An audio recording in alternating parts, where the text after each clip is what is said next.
Bonjour. Il nous arrive très souvent, du haut de notre civilisation, de nous moquer de nos ancêtres qui quelquefois adoraient des animaux, des crocodiles en Égypte par exemple, comme des dieux, et le crocodile étant particulièrement silencieux, il était considéré comme un dieu particulièrement contemplatif. Eh bien, nous avons fait bien pire. Nous, ce ne sont pas des animaux que nous adorons, ni des idoles faites de pierre, mais ce qu'on appelle des idéologies. L'idéologie, c'est une idée que produit l'être humain, qui l'exalte et qui quelquefois paraît intelligente, mais quelquefois est extraordinairement bête, on peut le dire. Il suffit d'exalter n'importe quelle partie de vérité qu'on considère lorsqu'on regarde l'être humain, de détruire toutes les autres vérités et on élaborera une idéologie. Il faut penser par exemple à l'idéologie nazie dont je vais parler ici parce qu'elle a eu un grand rôle dans la vie de ce saint dont je veux raconter l'histoire, le bienheureux Ivan Sándor, un Hongrois, un martyr. L'idéologie nazie prétendait que tout venait de la race, de la génétique nazie, de la génétique allemande, et que quand on ne faisait pas partie de cette race, on était d'une race inférieure. Mais il y avait à cette époque-là une autre idéologie, tout aussi meurtrière, l'idéologie communiste, qui était en apparence beaucoup plus intelligente, beaucoup moins facile à discerner. Et c'est vrai, partager tous les biens à égalité, de manière à ce qu'il n'y ait plus d'injustice. Il y a là quelque chose qui peut paraître source de paix, de joie, de disparition des misères. Mais ça ne correspond pas à la réalité de l'être humain. Un être humain, il travaillera principalement et avec énergie pour sa femme, pour ses enfants, pour augmenter leur niveau de vie. Il ne travaillera pas pour la collectivité. Et donc ce système, ils auraient pu le découvrir en quelques mois. Ce système se délitait économiquement parce que si on est payé quoi qu'il arrive, alors qu'on travaille avec effort pour la collectivité, on comprend très vite que ce n'est pas la peine de travailler très dur. Le problème des idéologies, c'est qu'elles ont leurs prêtres, leurs croyants, et on trouve toujours ainsi des assistants pour y croire, aveuglément. Quelquefois, on n'est pas si aveugle que cela, mais de cette façon-là, comme on est dans l'idée dominante du temps, on peut garder le pouvoir. Eh bien, l'histoire que je vais raconter circule durant le XXe siècle et passe successivement d'une idéologie à l'autre. Attention, le saint dont je vais raconter la vie a été déclaré par le Seigneur comme étant allé au paradis, étant un modèle. Il est béatifié, il est un modèle pour la Hongrie, mais ça ne veut pas dire qu'il est parfait en tout. Je discuterai en particulier de la Seconde Guerre mondiale telle qu'il l'a vécue. István, c'est un prénom hongrois qui signifie Étienne. Étienne Sándor est né le 26 novembre 1914. Il est l'aîné de 3 garçons. Il est né à Szolnok, en Hongrie, d'Étienne et de Marie Ferke.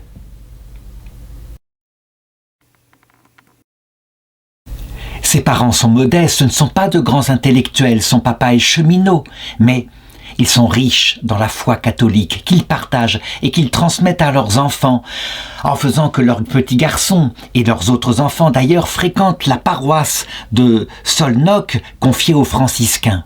Et là, avec l'apprentissage des franciscains qui sont des prêtres extraordinairement fervents, qui veulent être pauvres parmi les pauvres, de manière à montrer qu'ils sont vraiment consacrés à Dieu, il y reçoit les sacrements, le baptême, la première communion, la confirmation, et il est engagé à venir s'engager non seulement dans l'association du Sacré-Cœur des enfants de 6 à 14 ans, il y a des activités ludiques, mais aussi une vie de prière profonde.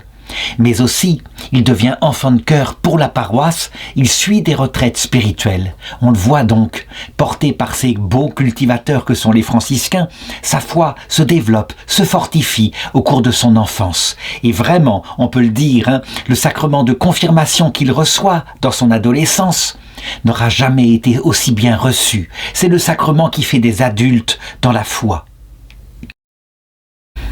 Il le vit de la façon suivante, c'est que dès sa jeunesse, dès son adolescence, il essaye de transmettre sa foi et aussi le fait de devenir adulte à des jeunes de son âge. Il est un éducateur né, on peut le dire. Et pourtant, à l'école, il n'est pas si doué que cela, il faut le reconnaître. Il a même des limites, il est très vite orienté vers une profession ouvrière. Il n'est pas doué pour les études spéculatives, mais qu'est-ce qu'il est doué pour ce qui est de l'intelligence de la main. Donc, de ses 14 à ses 18 ans, il est en apprentissage à l'école professionnelle royale hongroise, industrie du bois et du métal, de Szolnok. Il devient tourneur en fer et forgeron du cuivre.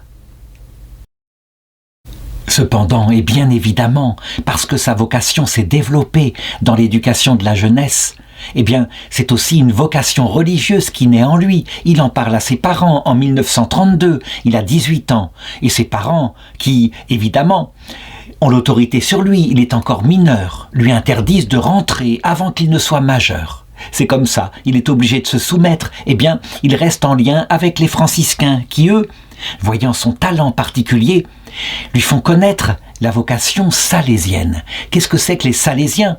C'est un ordre qui n'est pas si âgé que cela, qui est né à la fin du XIXe siècle, porté par un éducateur hors pair, Saint Jean Bosco. C'est un Italien. Il vivait dans la ville de Turin. Il voyait bien que les jeunes ouvriers allaient à la dérive. C'était une catastrophe. Il voyait aussi les jeunes ouvrières qui, elles, risquaient, lorsqu'elles venaient des campagnes, au moment du début de la révolution industrielle, eh bien, d'être attrapées par des réseaux de prostitution. Il va fonder un ordre religieux parce qu'il a un talent d'éducateur extraordinaire. Il invente des méthodes avec une forme de patronage suivie par des enseignements religieux, et puis il les prolonge par l'apprentissage d'un métier pour faire des hommes et des femmes chrétiennes. Il fonde aussi une communauté salésienne pour les jeunes femmes, évidemment. Eh bien, cette méthode pédagogique, les franciscains la lui font connaître. Il s'abonne donc à cette époque-là aux bulletins salésiens et à d'autres écrits spirituels et à des journaux religieux publiés par les presses de Don Bosco de la ville de Rákospalota. Et là, sa vocation se détermine. C'est là qu'il est fait pour rentrer, évidemment. Et dès qu'il le peut, dès qu'il est majeur, il entre au Clariceum, c'est-à-dire à la maison de formation de la société salésienne de Rákospalota, Újpest. Il y rentre en 1936. Il a alors 22 ans. Il est majeur, il peut faire ce qu'il veut. Les Salésiens, cependant, voient bien qu'il n'en a pas terminé avec ses obligations militaires, par exemple. Il devra faire son service militaire et donc il l'accepte pour un pré-noviciat. Et là, il repère ses qualités d'ouvrier, typographe en particulier. Ils le mettent à l'impression. Et là, il va travailler durant ces années-là, à partir de 1936. D'abord comme aide typographe, puis ensuite comme responsable imprimeur dans la maison d'édition de Don Bosco. C'est un jeune homme travailleur, déterminé, extraordinairement sérieux et il est comme un poisson dans l'eau, dans cette ambiance religieuse. Voici une photo de lui à cette époque-là. Très jeune donc. En 1938, il a 25 ans maintenant et sa vocation est plus que jamais déterminée. Il demande cette fois officiellement à entrer au noviciat et il est admis le 1er avril 1938, d'autant plus que la lettre pour son service militaire est arrivée. Il doit partir, et c'est pour lui effectivement un déchirement. Faire ce service militaire comme cela, il le dira. Ce fut pour moi comme un exil spirituel, car le jardin fleuri du noviciat et la messe et la communion quotidienne me manquaient douloureusement. Cependant, malgré l'environnement difficile qu'il y a ici, il garde sa vocation très solide. Il faut bien comprendre ce que c'est que les chambrées, le service militaire, les exercices, l'apprentissage des armes. Et il le dit, lorsqu'une difficulté ou une tristesse menace de m'envahir, je me précipite sous le patronage de Notre-Dame vers les saintes et adorables plaies du Seigneur Jésus. Et je retrouve ma force.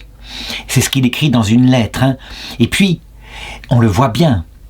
Les Salésiens considèrent que sa vocation a été suffisamment éprouvée. Lorsqu'il sort du service militaire en 1940, alors il est admis à prononcer ses premiers vœux.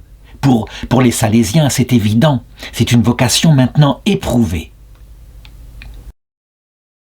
Et il écrit dans ce qu'il doit marquer pour les promesses de ses vœux, Je veux hisser le drapeau blanc de Notre-Dame et de Don Bosco dans le plus grand nombre des jeunes âmes possibles. Oui, c'est un éducateur né. Il n'est pas un contemplatif pur, même si sa vocation est fondée sur l'amour exclusif de Jésus-Christ.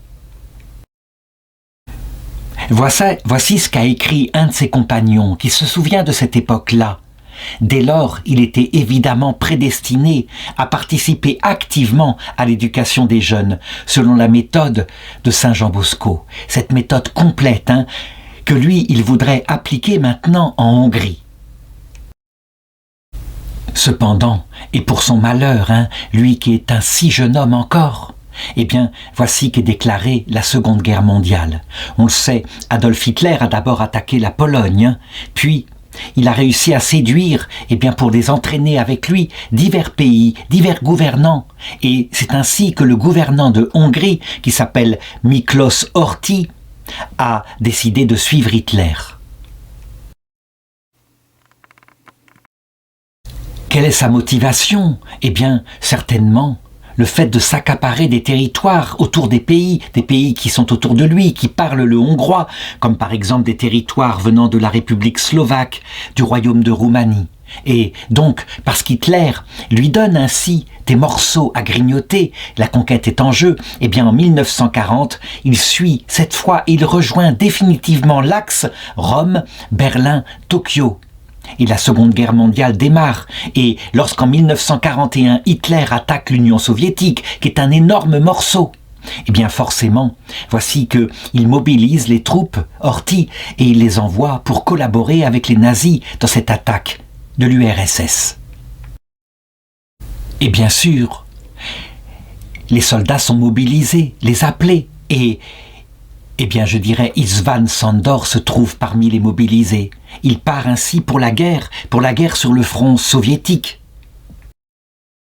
Dès 1941, puis 1942, il participe à la bataille, par exemple, de la rivière Don, au sein du corps des transmissions. Et manifestement, il se comporte bien, avec une extraordinaire camaraderie pour ceux qui sont ainsi. Est-ce qu'il fait de la politique ? Non, pas vraiment. Vraiment pas, je dirais même. Il est plutôt un fils de Saint Jean Bosco, jusque dans les tranchées, et il remplit consciencieusement ses devoirs. Il est toujours calme, fidèle à sa vocation. C'est un homme de prière, on le voit bien. Il ne cache pas du tout, devant ses compagnons hongrois, qu'il est un religieux salésien. Dans les longues heures d'attente et avant les combats, il n'hésite pas à parler de sa foi et à faire que ses camarades de combat ainsi gardent une certaine espérance. Cependant, je voudrais m'arrêter ici. Il combat, il faut bien s'en rendre compte, pour les nazis, finalement. Il est entraîné à son corps défendant, évidemment, par le chancelier Horthy, mais il est allié avec les nazis. Est-ce qu'il n'aurait pas pu ici résister ? Je dirais que oui, on a des exemples, quelques exemples qui ont été béatifiés par l'Église catholique, de gens qui ont pris la bonne décision. Je pense par exemple à ces soldats allemands, Franz Jägerstätter, qui n'hésita pas, tenant son objection de conscience malgré les conseils des évêques qui lui disaient « entre dans le corps des infirmiers et ne participe pas comme ça à des meurtres », mais non, il tiendra jusqu'au bout, il le savait. Entrer dans l'armée nazie, accepter la mobilisation, c'était collaborer avec les nazis, dont il savait très bien, dans son intelligence, il l'avait analysé, que c'était des monstres, que c'était une idéologie païenne. Et donc, il sera exécuté par décapitation en 1943, comme objecteur de conscience allemand. Est-ce que lui, il aurait pu faire ça aussi ? Disons qu'il n'y a pas pensé. Sous cet aspect-là, doit le reconnaître. Il n'a sans doute pas été parfait, mais il n'allait pas dans le cadre de la politique. Il allait simplement pour enseigner la foi à ceux qui étaient avec lui, ses compagnons de tranchée. Il était donc, il n'était pas dans un combat idéologique, c'est certain. Il restera d'ailleurs comme cela pour la suite, parce que la suite, c'est quoi ? C'est évidemment le début des défaites, les défaites de l'armée nazie et de l'armée hongroise aussi. Et du coup, voici que le chancelier Horthy de Hongrie essaye de faire discrètement des négociations avec les Alliés pour changer de camp. Évidemment, très vite, Adolf Hitler va découvrir cette trahison et en mars 1944, il envahit tout simplement la Hongrie pour la maintenir ainsi dans le combat avec lui. Il voit bien que son empire est en train de se déliter. Mais, je dirais, l'affaire est terminée maintenant. Les armées rouges commencent à menacer la Hongrie et puis un armistice est signé avec l'Union soviétique par le régent Horthy, qui essaye comme il le peut de sauver les meubles. Les nazis vont essayer de le ramener à la fidélité à l'Axe en enlevant son propre fils. Il sera ainsi obligé de dénoncer les choses, mais on le voit bien, c'est, je dirais, une agonie, l'agonie du Troisième Reich. Pendant la Seconde Guerre mondiale, environ 300 000 soldats hongrois sont morts au combat et plus de 600 000 personnes civiles ont été tuées, dont 450 000 à 606 000 personnes juives hongroises qui furent déportées à partir de 1944 lors de l'invasion de la Hongrie par les nazis. Comment juger le chancelier Horthy? Eh bien en disant, par comparaison à ce qui s'est passé lorsque les nazis sont entrés en Hongrie, on peut le dire, il n'a pas commis de crime contre l'humanité, il a mal jugé, il s'est trompé radicalement, il a entraîné sa jeunesse ainsi, et est responsable, on peut le dire, de centaines de milliers de morts.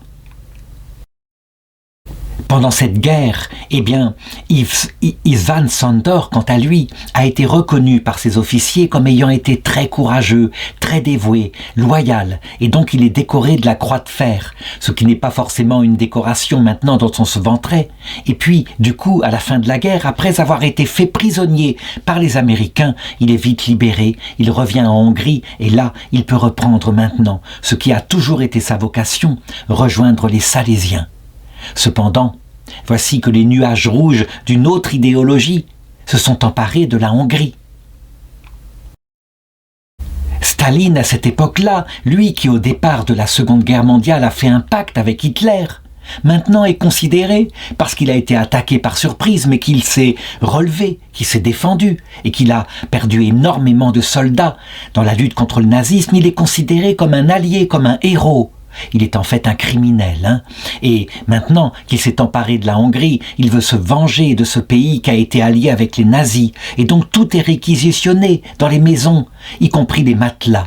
Et puis, la presse catholique est interdite, les imprimeries sont réquisitionnées, les écoles sont fermées, les associations catholiques dissoutes. Staline, il impose maintenant, comme le dira Churchill, le rideau de fer sur les pays dont il s'est emparé, comme un prédateur.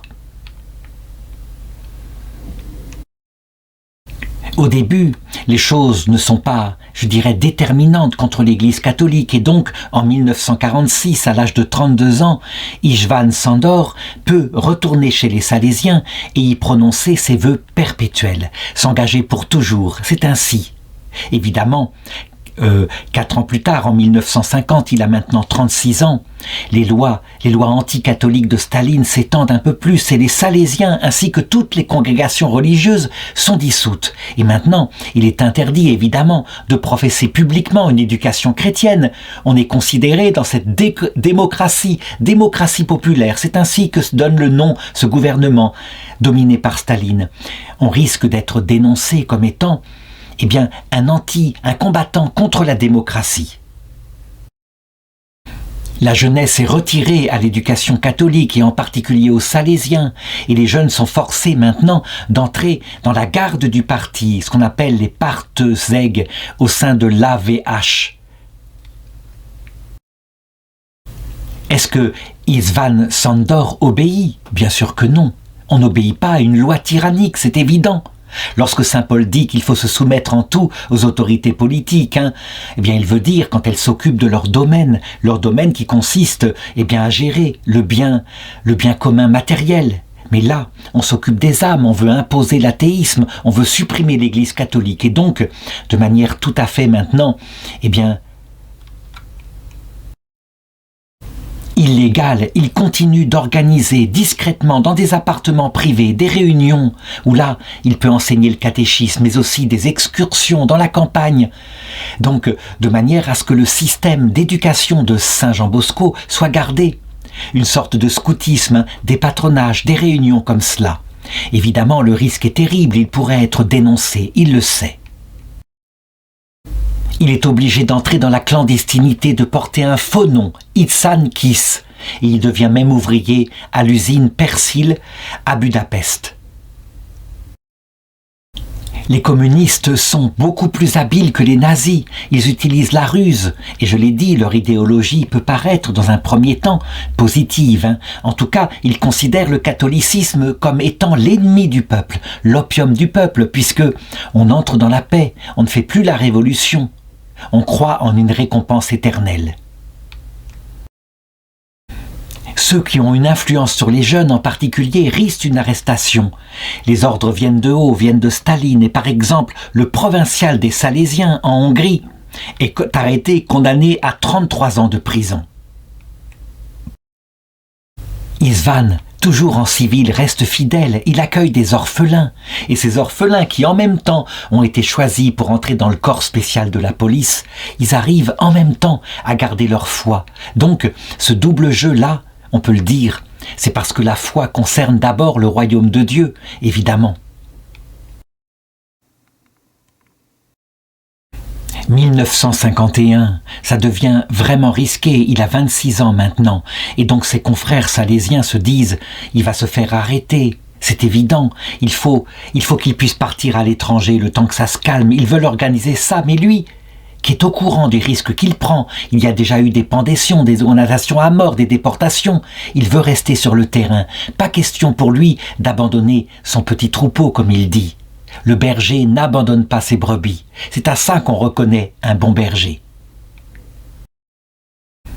Ce qui est curieux, c'est que les autorités soviétiques, finalement communistes hongroises, elles encouragent au contraire les temples qui seraient consacrés aux démons, à Satan.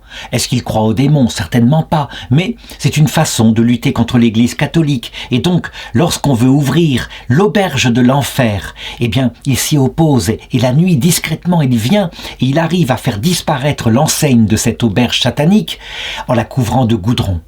Il y aura des arrestations, il y aura des tortures et ils arriveront à faire parler certains éléments du groupe. Ils finiront par être plus ou moins repérés. Mais la dénonciation viendra en fait du concierge de l'immeuble où il habite sous un faux nom. Il faut savoir que les idéologies, je l'ai dit, elles trouvent toujours des serviteurs, quelle qu'elle soit. L'idéologie la plus bête trouve toujours quelqu'un pour dénoncer. On l'a vu en 2025 où je fais cette vidéo, on le voit par exemple avec l'idéologie du genre. Je me rappelle, dans une école où je donnais des cours, eh bien, j'expliquais, les élèves me demandaient, c'était des élèves de terminale, la différence qu'il y avait, en général, mais pas toujours, dans la psychologie, entre les hommes et les femmes. Chose qui les a passionnés parce que, à la fin du cours, ils m'ont même applaudi, tellement ça leur paraissait quelque chose de réaliste, quelque chose qu'ils observaient. Eh bien, le lendemain, dénoncé, j'étais convoqué devant la direction de l'école et renvoyé pour ne pas avoir été neutre. En effet, dans l'idéologie du genre qui régnait ainsi dans les Athénées royaux en Belgique à cette période-là, il n'y a pas de différence entre une fille et un garçon. Ce sont des stéréotypes de genre. Il n'y en a pas du tout. Voilà. C'est ainsi. Et ça m'avait beaucoup amusé. Mais la directrice aussi n'était pas du tout, je dirais, n'était pas du tout aveuglée. Elle le disait. C'est évident. C'est une idéologie de notre époque. C'est comme cela. Mais je ne peux pas faire autrement. Évidemment, en 2025, on ne risquait pas sa vie. Mais là, en 1952, quand le concierge, soupçonneux, ouvre son courrier discrètement pour lire et voit des lettres qu'il reçoit de ses compagnons qui sont partis des patronages salésiens, il le dénonce aussitôt à la police secrète hongroise. Et donc, il est aussitôt accusé de complot contre l'État. On a les preuves, il est arrêté. Il est arrêté en même temps que d'autres Salésiens dans un procès stalinien qui va commencer cette année-là, le procès de la garde du parti. C'est ainsi qu'il sera nommé. Il faut savoir en effet que Staline organisait des procès. Il avait à son aide des sbires, comme par exemple Lavrenti Beria, qui disait « Ce n'est pas compliqué, donnez-moi n'importe quelle lettre de n'importe quelle personne, je tire l'extrait qu'il faut et je la fais exécuter ». Et donc son arrestation a lieu en 1952, il a 38 ans. Et là, dans un premier temps, on lui propose un arrangement. il est invité à dénoncer ses compagnons, à faire des aveux sur sa culpabilité, et en échange, on lui promet l'amnistie. Mais lui, pas du tout, pas question. Il ne dénonce personne, bien sûr, et il refuse cette amnistie. Il est catholique, c'est ainsi, il ne bougera plus d'un poil.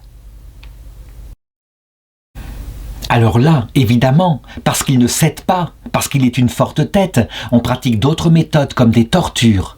Pour certains, ce sera droguer leur nourriture, mettre de la drogue, les rendre dépendants, et de cette façon-là, obtenir des aveux publics qu'on pourra publier dans les journaux. Voici tel archevêque qui prétend qu'en fait il n'a jamais été croyant, mais il était drogué.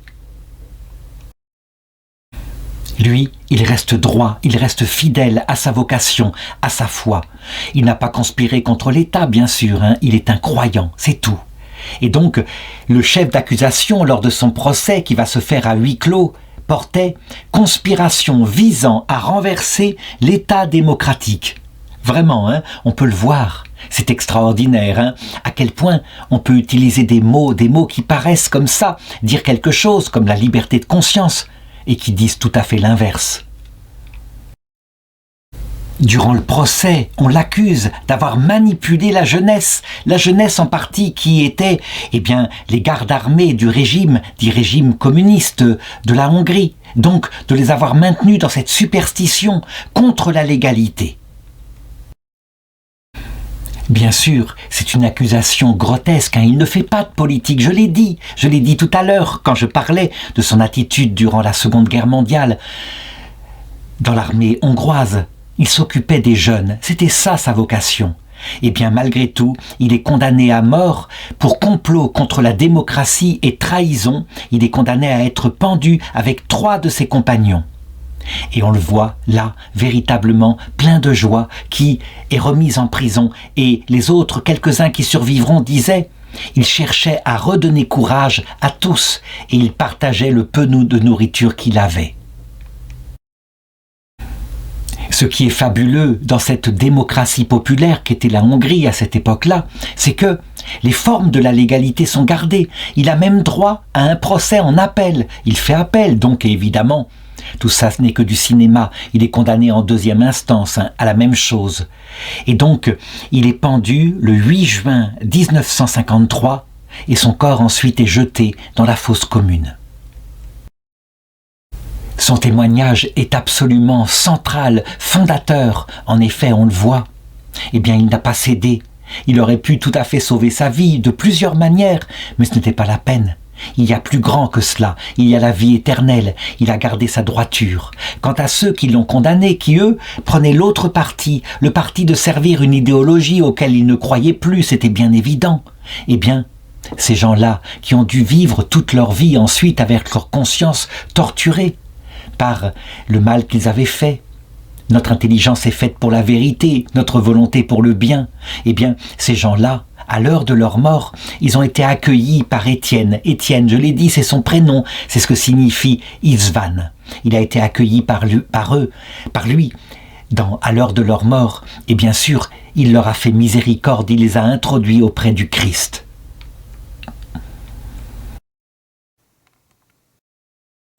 La force d'Isvan, c'est d'avoir été fidèle là, alors qu'il était sur terre, qu'il n'avait pas encore vu le Christ de ses yeux. Tandis que ceux qui se sont convertis à ce moment-là, évidemment, ont trouvé dans les larmes et en se frappant la poitrine la force maintenant d'être fidèle quoi qu'il arrive. Mais c'est ainsi. On peut le dire, dans le purgatoire de la terre, les vrais martyrs sont ceux qui, ainsi, n'ont pas honte de Jésus-Christ, bien qu'il n'ait pas encore été nourri par la force de la vision de sa gloire, de sa victoire finale.